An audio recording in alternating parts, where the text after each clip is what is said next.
Hey Taylor! So this video is going to be a response video to ninebrassmonkey's latest Becoming YouTube segment about Nerdfighters.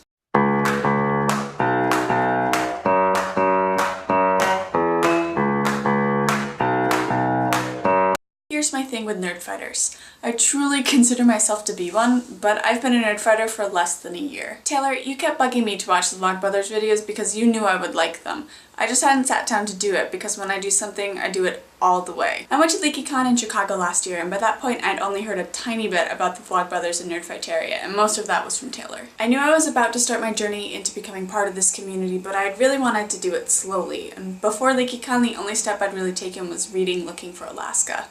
Needless to say, I loved it. But the first time I'd really been exposed to the Vlogbrothers was when Hank sang at the opening ceremony at LeakyCon. I thought he was hysterical, and really I saw how much fun everyone around me was having, and I really wanted to be a part of it. When I got back from Chicago, I sat down and started reading The Fault in Our Stars. I fell in love, and cried a lot.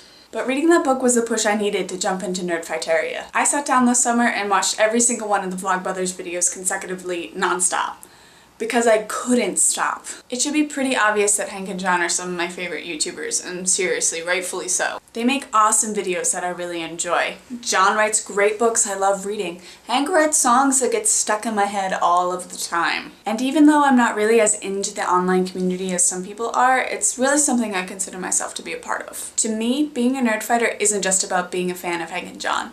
It's about being part of a community that has a lot of the same values and interests and passions that I do. Being a Nerdfighter is being excited about something, anything that you might be fanatical about. But honestly, I don't really consider myself a nerd. Sure, I like Doctor Who and Sherlock, and I'm probably a little bit overly obsessed with Harry Potter. And me liking these things kind of set me apart. A lot of people who know that I enjoy these things would consider me a nerd and probably a little bit weird. I don't know if it's different in America than Britain, but those things are definitely nerdy here. It's probably because they're all British.